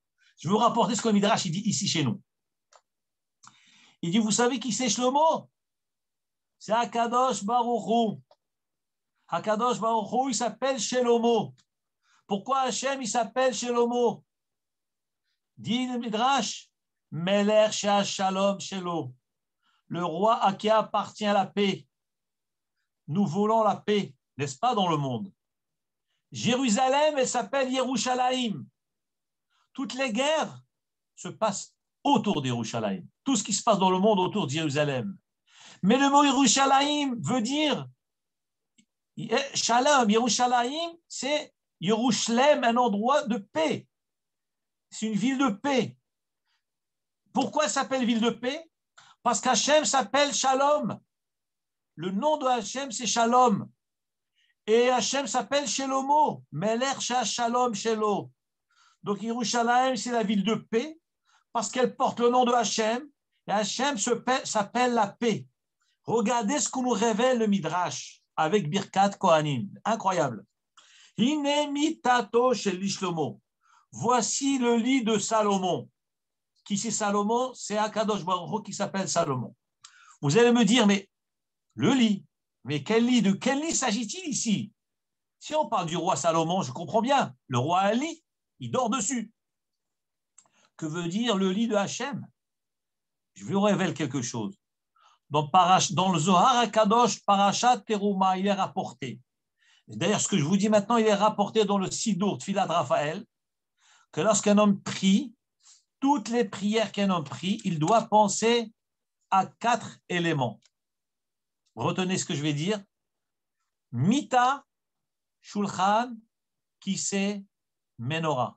Mita, c'est le lit. Après, Shulchan, la table. Kissé, la chaise. Menorah, candélabre, un chandelier. Et le Zohar HaKadosh dit qu'un homme, lorsqu'il prie, il doit être mitkaven dans sa prière, qu'il est en train de préparer pour Hachem un lit. Il prépare pour Hachem une table, il prépare pour Hachem une chaise, et il prépare pour Hachem une menorah. Et il y a quelques années, lorsque j'étudiais à Genève avec M. Fürst, Alav Shalom, que Hachem repose son âme en paix, j'ai eu une révélation en pleine étude. Je ne m'y attendais pas, et quand je lui ai dit, il a sauté de sa place. Mais c'est Akadosh Baruch Hu qui donne des cadeaux pareils. C'est des cadeaux du ciel, pour l'amour de la Torah. Et en pleine étude avec lui, il m'a dit, dites-moi un peu sur la prière. Alors je lui ai parlé de cette notion-là qui est marquée dans le Zohar, du lit, de la table, la chaise et le chandelier, comme dans une maison. Qu'est-ce qu'on a besoin? Un minimum qu'on a besoin. Un lit pour dormir, il faut se reposer. Une table pour pouvoir étudier, une chaise pour s'asseoir, une menorah pour s'éclairer. C'est le minimum. Et vous constaterez que lorsque Elisha Hanavi, dans le Tanakh, on voit qu'Elisha Hanavi venait à un endroit, à Shunem, il y avait une femme qui, comme elle voyait que le prophète n'avait pas où aller, elle a dit à son mari, Na'asednano Kiryat, on va lui faire une aliyah, un petit grenier pour le Navi. Et on va lui mettre là-bas un mita, un lit, une table, une chaise et une menorah. Exactement ces mêmes notions-là. C'est 4 choses pour le Navi. Parce que comme il n'avait pas où aller, il venait, il était de Pacha dans cet endroit-là. Donc chaque fois qu'il venait, il allait là-bas. Et là-bas, il y a marqué que la Shunamite elle lui a préparé un lit, une table, une chaise et une menorah. Et le Zohar HaKadosh, il dit, dans Parashat Trouma, que c'est ce qu'il faut préparer pour la Shrina, et Hachem, il attend qu'on prépare ça pour lui. Évidemment, c'est des leçons spirituelles. Lorsqu'on parle d'une table sur terre, c'est que dans le ciel, il y a une table qui correspond à celle de terre. Si la Shunamite, elle prépare une table, une chaise, une menorah pour le Navi, c'est que dans le ciel, il y a une originale de cette table qui s'appelle la table pour la Shrina. Maintenant, je vous dis à quel moment ils font penser à ça. Il est marqué dans le Zohar Kadosh, d'ailleurs, comme c'est rapport de notre Tfilat de Raphaël, la Tfilat de Arvit, avant de commencer Arvit, avant de faire Baréchou, on doit penser dans sa tête, voilà, je m'apprête à préparer un lit pour la Shrina. Comme le soir on dort, on prépare un lit. Le matin, Shahrit, lorsqu'on commence les korbanot, depuis les korbanot jusqu'à Ishtabach, on doit penser, avant de commencer le korbanot, maintenant je prépare un shulchan pour Hachem. Parce qu'on sait que le misbéach, c'est considéré comme un shulchan. Ça remplace le misbéach. Donc, je prépare une table pour Hachem. Lorsque je fais le yotzer or, je dois pas dire, avant de dire yotzer or, je dois dans ma tête, maintenant je prépare le kissé pour Hachem. Et lorsque je démarre la Hamida, Hachem, c'est Fatay Titoir, je dis, maintenant Hachem, je te prépare la menorah. Alors, en pleine étude avec M. Furst, Alava Shalom, en pleine étude, je dis, M. Furst, vous savez ce qui me vient à l'esprit? Il me dit quoi? J'ai un remez, une allusion. Les rachetevot, les initiales de Mita, Shulchan, Kissé, Menorah, Nerot, c'est Mishkan. Mishkan, résidence pour la Shrina. Même, c'est Mita de Mishkan. Le Shin de Mishkan, c'est le Shulchan. Et après, Kav, Kissé, c'est le Kissé. Et le Nout, c'est comme Nerot, c'est Menorah. J'ai dit à M. Furst, Alava Shalom, les 4 éléments, c'est les initiales du mot Mishkan. Ça veut dire qu'Akadosh Baruch Hu attend de nous qu'on lui fasse un Mishkan. C'est quoi un Mishkan? C'est les 4 éléments. Mita, Shulchan, Kissé, Menorah. Je vous assure, quand j'ai eu cette révélation, j'ai transpiré. J'ai tremblé parce que ça me dépassait. Trouver ces 4 éléments du Zohar qui exactement, quand on les lit ensemble, ça fait la résidence de Hachem. Et quand j'ai dit ça à M. Furst, il a sauté en l'air, il a dit, mais c'est incroyable cette chose-là. J'ai dit, c'est un cadeau qu'Hachem nous a donné pour l'amour de la Torah. Je referme la parenthèse. Venons à notre histoire. Hine mitato chez l'Ishlomo. Voici le lit de Salomon. Donc ne vous étonnez pas que le roi, que Hachem a un lit. On parle d'un lit. Il y a un lit. Hine mitato. Donc la question de base, c'est quoi? Pourquoi Birkat Kohanim est composé de 60 lettres? Pourquoi Hachem a fait ça? Eh bien, Shlomo HaMelech a révélé dans Shirachirim un verset qui apparemment parle de lui, du roi Shlomo. En réalité, le roi Salomon, lorsqu'il a écrit ça, il a écrit par prophétie, mais en réalité, pensez à qui? À Hachem, à la Shrina. Regardez ce qu'il dit. Hine, voici, mitato shel Shlomo, le lit de Salomon. Le lit, c'est qui Salomon, on a dit? Shlomo, c'est Melech Shalom Shelo. Hakadosh Baruch Hu, voici le roi, le lit de Hachem. Shishim Giborim Savivla, entouré de 60 Giborim. Qu'est-ce que c'est les 60 forts, 60 héros? Chers amis, chers frères et sœurs, les héros, ce n'est pas les armes, ce n'est pas la puissance, c'est les lettres de la Torah. Voilà ce que c'est la force du peuple juif. Même nos soldats qui se battent, qui essayent de mettre la paix dans le monde, dans leur pays, qui se défendent plus exactement, eh bien, c'est par le mérite de l'étude de la Torah, par les Bachurei Yeshiva qui sont dans l'étude de la Torah. Voilà ce qui leur donne la force à ces soldats de tenir et d'instaurer la paix dans le monde. Shishim Giborim, le lit de Salomon. C'est qui? C'est Akadosh Baruch Hu, son lit Kaviachol. Qu'est-ce qu'il y a autour? 60 forts. C'est quoi les 60 forts? Il dit le Midrash, les 60, c'est les 60 lettres de Birkat Kohanim. C'est les 60 lettres de Birkat Kohanim. Pourquoi ça s'appelle Shishim Giborim? Giborim des forts. Pourquoi c'est des forts? Parce que la force du Ham Israël, elle est dans les lettres de la Torah. Notre force est dans la Torah, dans les lettres saintes de la Torah, dans les lettres de Hachem. Voilà notre force. Ce n'est pas dans les armes, c'est dans les lettres de la Torah. Et c'est ce qui dévoile le Zohar dans cette paracha de cette semaine. Pas le Zohar, le Midrash. Donc, le lit de Hachem, Kaviachol, Shishim Giborim Savivla, qui est entouré de 60 forces et de 60 lettres. Giborim, Shemagbirim et Israël, qui donne la force à Israël, c'est-à-dire les lettres de la Torah, les lettres du Birkat Kohanim, précisément, Birkat Kohanim. Première explication. Rabbi Azaria dit, une deuxième explication.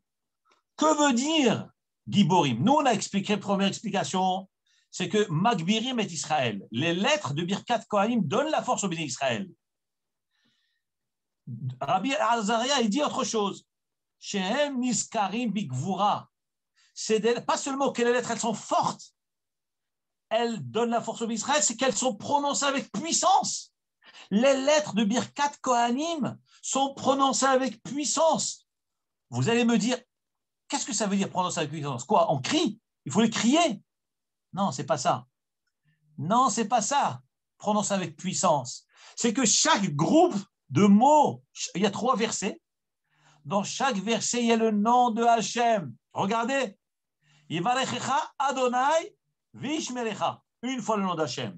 Deuxième verset, Yaer Adonai Panav Elecha Vichoneka. Deuxième fois le nom d'Hachem. Troisième verset, Issa Adonai Panav Elecha Viasem Lecha Shalom. Il dit Rabbi Azaria, qu'est-ce que ça veut dire? Ils sont prononcés avec puissance. Ils sont prononcés avec le nom de Hachem. C'est-à-dire que les lettres, non seulement, elles ont une force en elles-mêmes, mais elles sont accompagnées par la présence de Hachem. Et Hachem donne la force dans ces lettres. Donc, en fin de compte, qui c'est les forts? C'est les lettres de la Torah.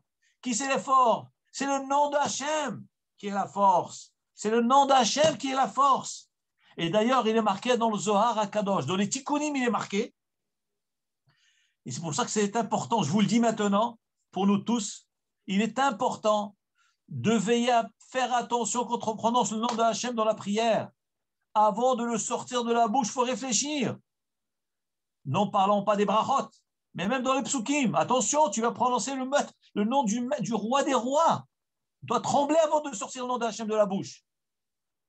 Et dans le Tikkunim, il est écrit que si un homme savait la force du nom d'Hachem, il aurait une puissance terrible. Pourquoi? Dit le Rabbi Shimon Bar Yochai dans le Tikkunim, il révèle un grand sod, un grand secret de la puissance du nom de Hachem. Il dit que le nom de Hachem, ça ressemble à une épée. Cette épée, tenue par un fort, un guerrier.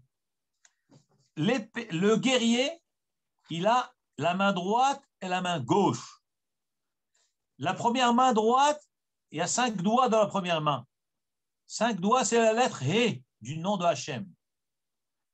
Maintenant, on a oublié le Yud. Le nom d'Hachem est composé de 4 lettres. Yud, Ke, Vav, Ke.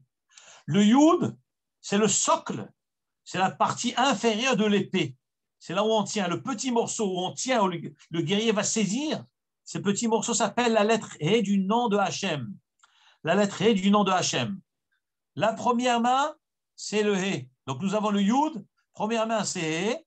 L'épée elle-même tranchante, à double tranchant, c'est le Vav. Et la deuxième main qui tient le deuxième côté, c'est He, du nom de Hachem. C'est-à-dire que le guerrier, lorsqu'il tient l'épée dans sa main, il a les 4 lettres du nom de Hachem en même temps. Yud, c'est le bas de l'épée. He, c'est la main de droite. Vav, c'est la lame de l'épée. Et He, c'est la deuxième main. Dit Rabbi Shimon Bar Yochai alav shalom dans les Tikkunim, lorsqu'un homme prononce le nom de Hachem avec kavana, avec humilité, avec crainte et avec peur et avec admiration, il prononce le nom de Hachem, eh bien, il tient dans sa main une épée, il est capable, avec la prononciation, la kavana du nom d'Hachem, de détruire tout ce qu'il y a autour de lui. Un coup d'épée, il détruit des milliers de forces du mal autour de lui. Et d'ailleurs, c'est ce que David HaMelech a caché, c'est un secret que David HaMelech a caché dans le Tehillim, que nous lisons tous les matins sans faire attention.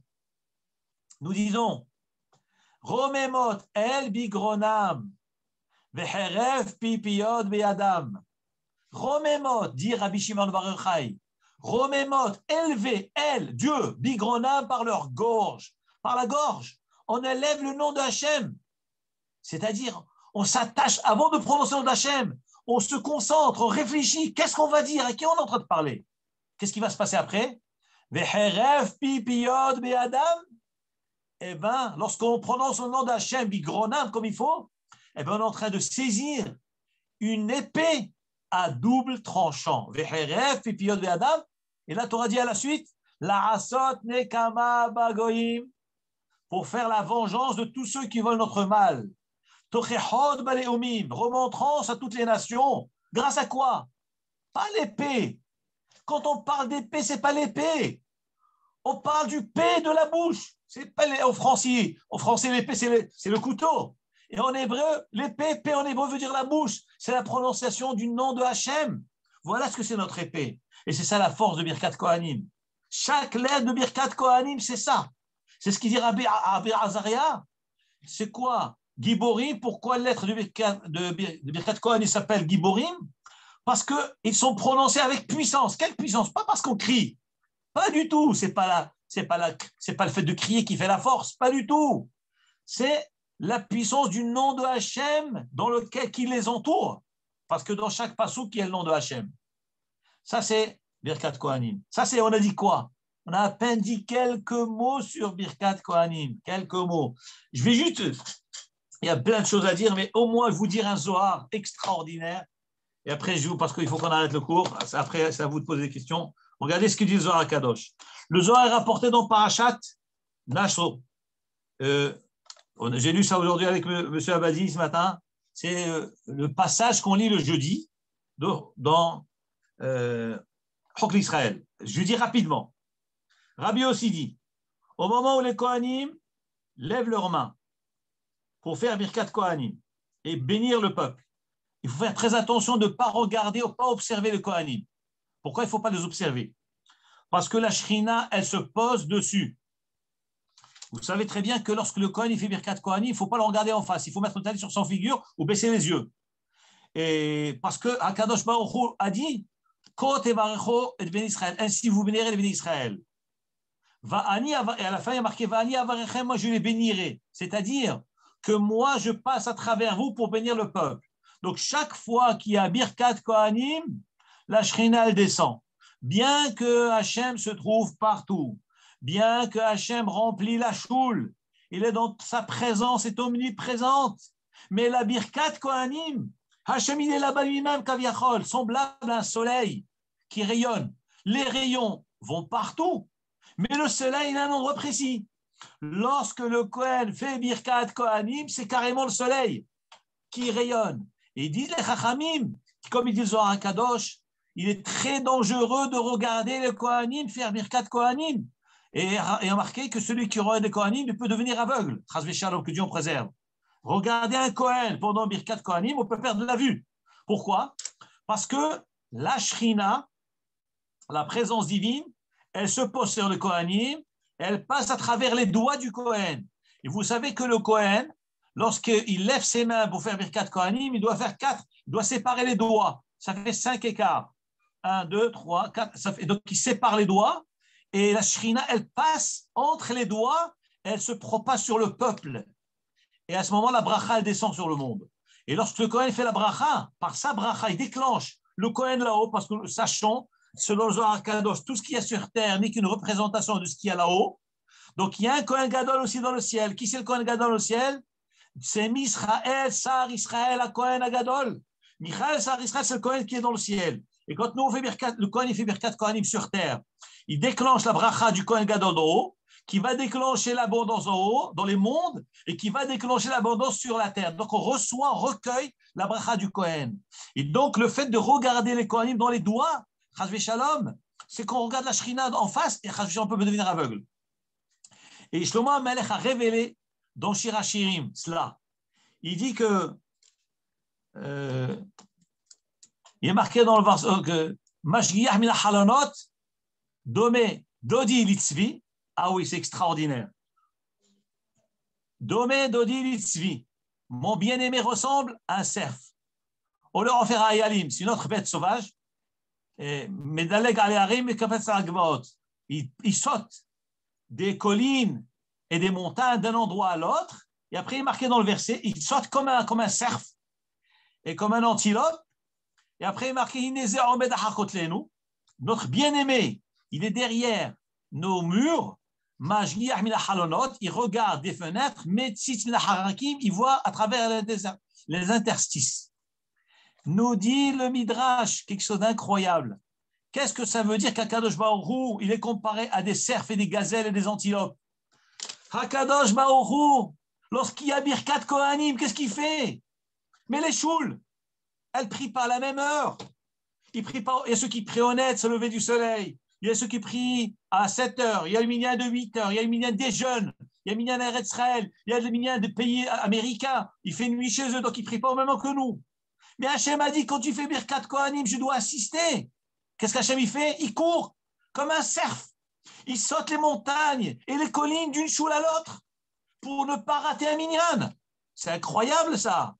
Pour ne pas rater un minyan, la shrina, elle galope d'une choule à l'autre pour assister au Birkat Kohanim. Comme ça dit le Midrash, rapporté dans cette paracha. Domé dodi litzvi, medaleg aleharim ikapetz al gevarot. Pourquoi il fait ça? Pourquoi il a besoin de courir? Parce qu'Hachem a dit, Va'ani avarechem, Hachem a promis, il va bénir Am Israël. Donc il ne veut pas rater un seul minyan, Hachem. Il va partout, il bénit tout Am Israël à travers les Kohanim. Il y a encore plein de choses à dire, infinité de choses à dire, infinité. Je suis à peine au début, mais Baruch Hashem, je pense que c'est déjà suffisant. On a de quoi digérer, quoi réfléchir, comment on prend des choses à cœur. Et surtout la Birkat Kohanim. Et je vous dis en un mot, au moment de Birkat Kohanim, on peut penser à tout. Parce que le Midrash dit que le mot Yivarechecha, ça se rapporte sur la richesse, sur les enfants, celui qui n'a pas d'enfants, qu'Hachem te bénisse par les enfants. Celui qui est pauvre, qu'Hachem te donne une parnassa. Celui qui n'a pas de santé, c'est la santé, Hachem te donne la santé. Celui qui n'a pas la paix dans son foyer, il doit penser au shalom bayit. Celui qui n'a pas d'élèves, qu'Hachem lui donne des élèves, il est marqué. Et dans chaque chose, le Midrash, il amène un passou que c'est marqué le mot beracha.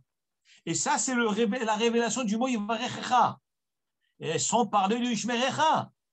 Et le shalom, il y a marqué que le shalom, dans Yivarecha aussi le shalom, pour qu'il y ait paix dans le monde. Vishmerecha aussi, et ainsi de suite. Bon, donc là, je vais arrêter le shiur, c'est la fin. Hazako Baruch, mais c'est extraordinaire. Donc si vous avez des questions, Bechavod, je vous écoute.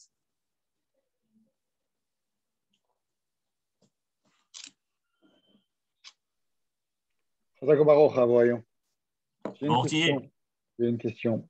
C'est très enrichissant ce que vous avez expliqué sur la Birkat Kohanim. J'aurais une question pratique. Est-ce que n'importe quel Kohen peut monter faire la Birkat Kohanim? Est-ce qu'il y a une sélection dans les Kohanim pour qu'ils puissent la faire, ou bien n'importe quel Kohen, d'appellation Kohen, peut monter et faire la Birkat Kohanim? Question très intéressante. Je vais vous dire des choses qui vont peut-être vous choquer, mais je ne dirai que la vérité. Que la vérité de ce qu'Hachem attend de nous, de ce qui figure dans la halakha, en mettant de côté nos sentiments personnels, nos jugements personnels. Qu'est-ce que Hachem attend de nous? Qu'est-ce que c'est? Qui est concerné par Birkat Kohanim? Donc, ce que je vous dis est de la pure halakha, à l'unanimité, sans discussion. De base, le Shulchan Aruch nous parle de défauts physiques. Certains défauts graves, rapportés dans la halakha, évidemment, peuvent donc rendre le Kohen inapte. Premier cas de figure où il est inapte. Deuxième cas de figure, un Kohen qui est marié à une femme qui lui est interdite, il est automatiquement disqualifié du Birkat Kohanim. Exemple, vous savez que le Kohen ne peut pas se marier avec une femme divorcée, ni avec une convertie. Donc, si par malchance un Kohen est marié à une divorcée, eh ben, il perd ce droit de Keuna. parce qu'il y a une atteinte directe à la keuna, à la prêtrie. Être prêtre, Cohen, c'est une qualité. Le fait de se marier à une femme qui est divorcée, ça porte atteinte à la keuna, donc il ne peut pas faire Birkat Kohanim. Ou une femme, ou bien une femme convertie aussi. Bien qu'une femme divorcée ou une convertie peut être une femme tzadéket. Elle est comme malgré tout pour le Kohen, elle ne peut pas, elle est inapte pour le Kohen. Ça, c'est le deuxième cas de figure où le Kohen est disqualifié, il ne peut pas être Kohen. Par contre, un Kohen, il y a un autre cas de figure extrême aussi. Si le Kohen, c'est rapporté dans la Gemara, comme Shalom transla, si Chazvé Shalom, un Kohen a tué un juif, il a fait un crime. Même si ce crime a été fait involontairement, Shofer Damim, le Kohen devient inapte à Birkat Kohanim. Maintenant, concernant cette halakha-là, cette loi d'inaptitude pour le criminel, attention, on ne parle pas d'un criminel volontaire, même s'il a tué involontairement, ça peut arriver, chas v'shalom. Imaginez un Kohen qui renverse quelqu'un en voiture, il roule dessus, il écrase, chas v'shalom. Ça s'appelle shofer damim. On parle, il tue un juif, chas v'shalom, que Dieu en préserve, eh bien, il ne peut plus faire birkat kohanim. Cependant, sur cette loi-là, il y a une discussion entre le Shulchan Aruch et le Rama, de Minag, tradition Sfarad et Ashkenaz. Selon le Shulchan Aruch, même si cet homme-là, il fait tchouva, il se repentit, il n'y a pas de réparation. Il ne pourra pas faire Birkat Kohanim.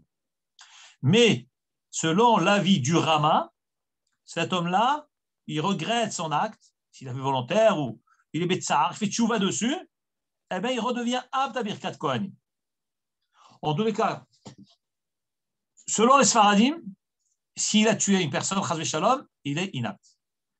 Maintenant, toute autre chose, c'est ce qui va vous choquer maintenant, ce que je vais vous dire, ça va vous choquer, mais je le dis quand même, c'est marqué dans le Shulchan Aruch, toute autre désobéissance du Kohen à la Torah, même un Kohen qui ne garde pas les mitzvot. Et le Shulchan Aruch dit, il n'est pas médagdeg ba mitzvot. Et même si les gens parlent de lui, qui le critiquent, et le Kaf HaChaim rapporte, même s'il fait des choses graves, transgression explicite de la Torah, des avérotes graves, eh bien, s'il veut faire Birkat Kohanim, on ne peut pas l'empêcher. Pourquoi? Dit le Kaf HaChaim alav shalom, au nom des décisionnaires. Un homme qui est rachat, pourquoi on le qualifie de rachat? Parce qu'il ne garde pas le Shabbat, parce qu'il ne mange pas kasher. Qu'est-ce que toi tu fais maintenant? Tu dis, ah, parce que tu es rachat, je veux que tu deviennes pire qu'un grand rachat, pas un petit, un grand. Non seulement tu ne manges pas kasher, je ne veux pas que tu fasses Birkat Kohanim non plus. Ah, tu veux qu'il devienne un grand rachat? Eh bien, ça, tu n'as pas le droit de faire ça. Tu n'as aucun droit sur ça. Et le Shulchan Aruch, il tranche cela. Et le Kaf HaChaim, il dit au nom des poskim, des Rishonim. Au nom des Rishonim.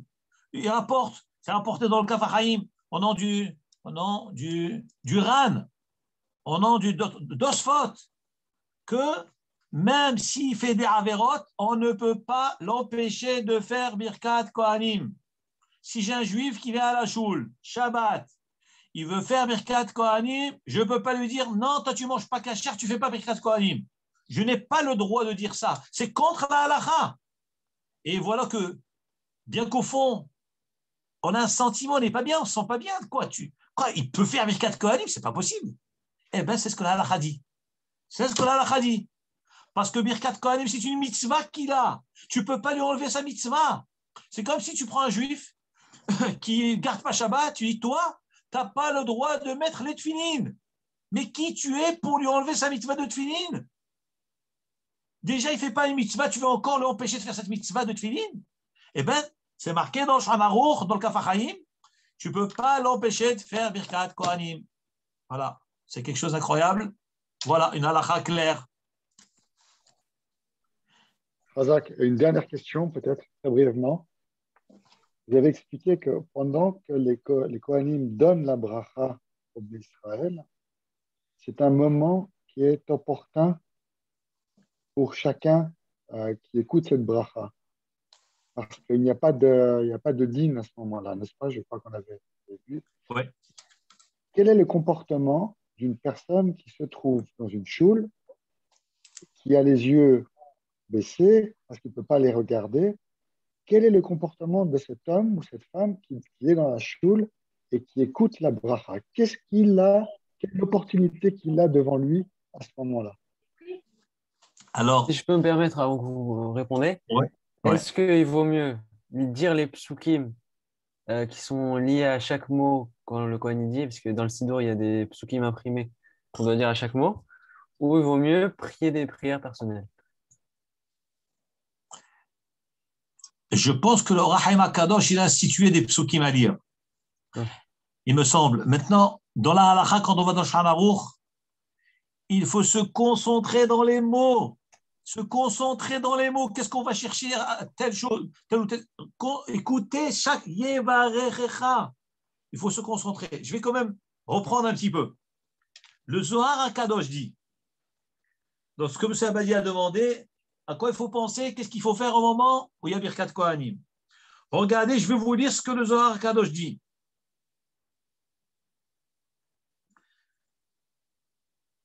Tane Tanakame, il est marqué dans le Zohar HaKadosh qu'au moment où le Kohen il fait Birkat Kohanim, des Kahana Paris Yadom Ivarichin, donc on a dit ceux d'en haut et d'en bas sont bénis. Un homme, il doit savoir, Veled Dina Bekuleu. Les mondes entiers sont dans une joie extrême. Parce que le Birkat Kohanim du Kohen de bas, elle déclenche la Birkat Kohanim du ciel. Et celle du ciel, elle déclenche la bracha de tous les univers d'en haut. Et automatiquement, la bracha, elle se propage sur ceux du monde terrestre chez nous. Et à cet instant-là, c'est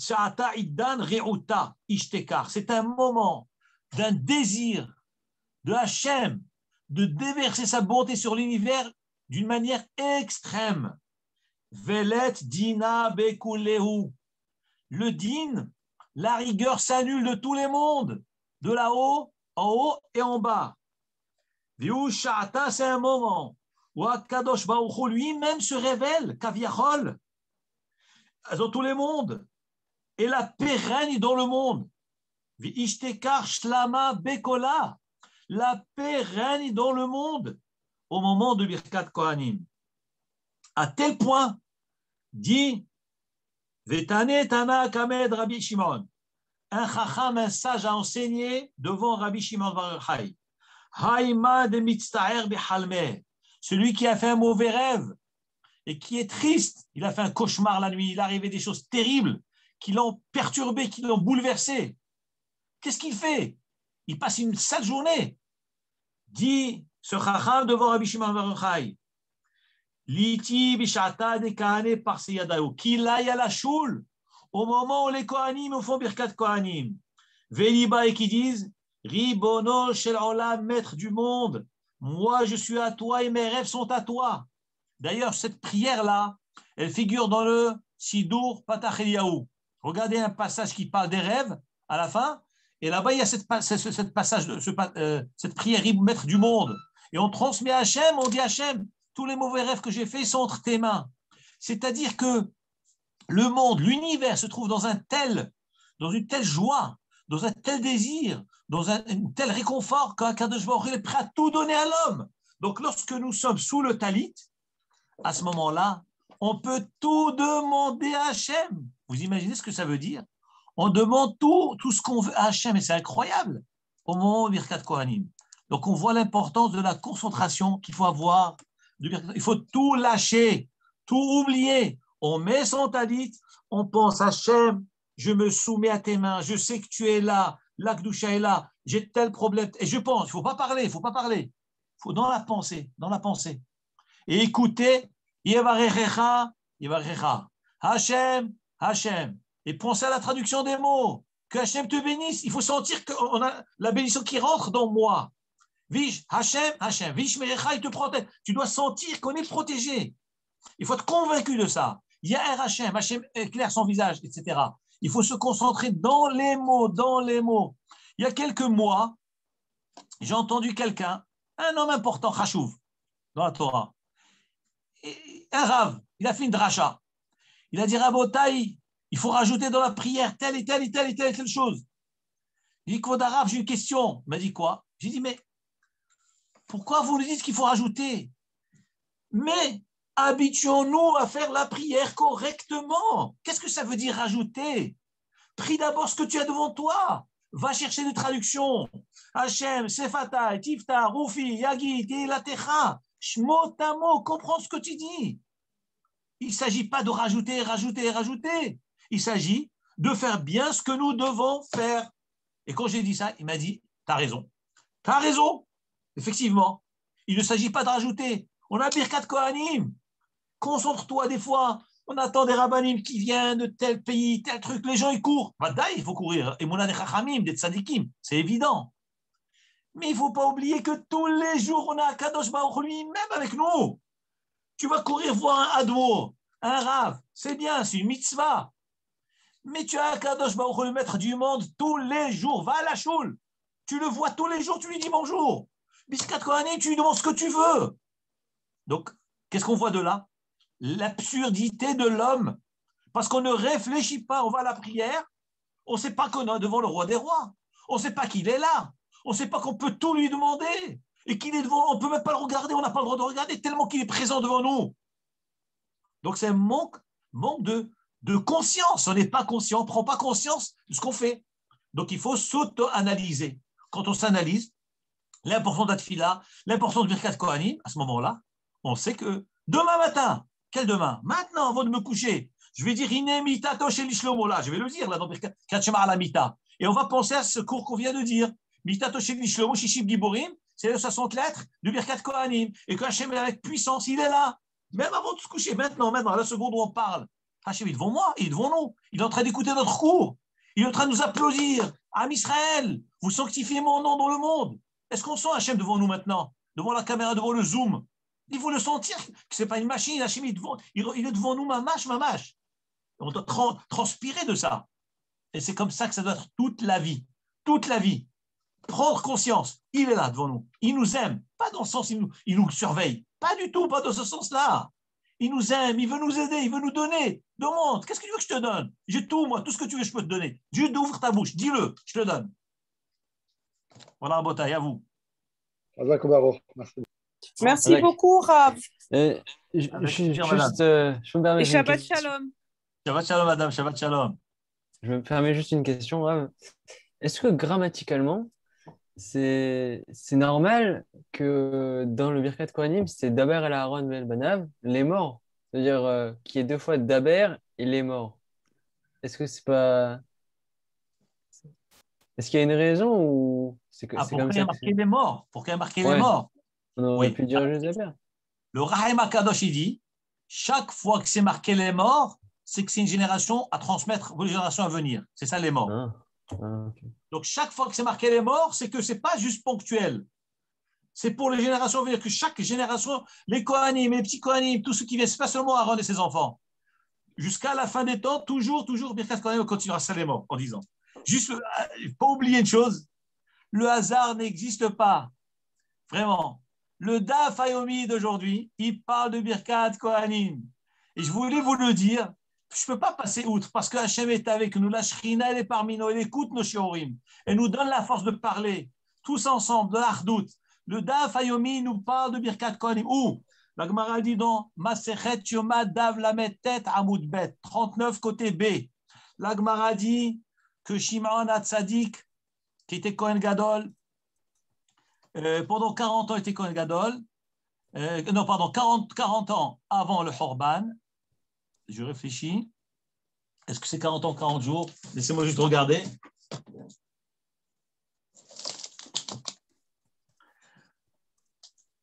Chachamim m'enseigne. Voilà, je vous dis rapidement. Après, on finit. Shimon HaTzadik, lui, il avait l'habitude, chaque année, il rentrait au Kodesh HaKodashim. Et une année, il vient, il leur dit, vous savez, c'est ma dernière année. Alors, il lui a dit, mais pourquoi c'est ta dernière année? Pourquoi tu dis que c'est ta dernière année? Il a dit, parce que chaque année, quand je rentrais le jour de Kippour au Kodesh HaKodashim, il y avait un zaken, un vieux, qui qui était habillé en blanc, il rentrait avec moi, il m'accompagnait, il ressortait avec moi. Mais cette année, ce Zaken était habillé en noir, il est rentré avec moi, il n'est pas ressorti. Donc, je sais que c'est fini. Je sais que c'est la dernière année. Et c'est ce qui s'est passé après le Birkat, après le Yom Kippour.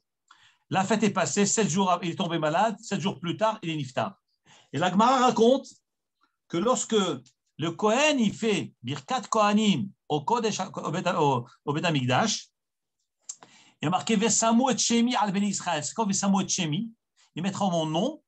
Le nom, c'est-à-dire qu'il prononçait Yud Ke Vav Ke. Lorsqu'il disait dans le Bet Amikdash, il disait Ivarecha Hashem. Il ne disait pas Ivarecha Adonai. Non, Ivarecha Yud Ke Vav Ke. Chose que normalement, on n'a pas le droit de prononcer. Prononcer le nom d'Hachem, c'est sourd. Mais dans le Bet Amikdash, lorsqu'il faisait Birkat Kohanim, il disait Yevarecha Yud Ke Vav Ke Vishmerecha. Yarer Yud Panav Yud Ke Vav Ke, etc. Et alors, la Gemara raconte que lorsque Shimon Hatzadik est niftar, Tout ça, c'est d'aujourd'hui? c'est de l'af d'aujourd'hui. Aujourd'hui, c'est incroyable. Le passo, il dit Ve'ahar haregel hala, il est tombé malade, Shimon Hatzadik niftar. Ve'nimne'u ehava kohanim milvarech bishem. Et les kohanim, lorsqu'ils ont fait Birkat Kohanim, ils n'ont pas osé dire Ivarecha Yud Ke Vav Ke. Il dit Rashi, pourquoi ils n'ont pas fait ça? Il dit parce que pourquoi chez Hayok Kedai? Parce qu'ils ne se sentaient pas à la hauteur de Shimon Hatzadik. Ils ont dit Shimon Hatzadik est niftar. On n'est plus à la madriga de prononcer Yud Ke Vav Ke. Vous imaginez? Le daf d'aujourd'hui, il parle de la paracha de la semaine. Hachem est avec nous. Il n'y a pas de hasard. Mamash, il n'y a pas de hasard. Voilà, Rabotai, si vous avez d'autres questions, avec plaisir. Hazak Baruch. Merci beaucoup. Magnifique. Baruch, merci infiniment. Shabbat Shalom, bonne santé, qu'Hachem envoie la paix dans le monde et la tranquillité pour l'humanité entière et pour l'âme Israël. Hazak Baruch. Hazak Baruch. Shabbat Shalom. Shabbat Shalom. Au revoir. Shabbat Shalom, Shabbat Shalom.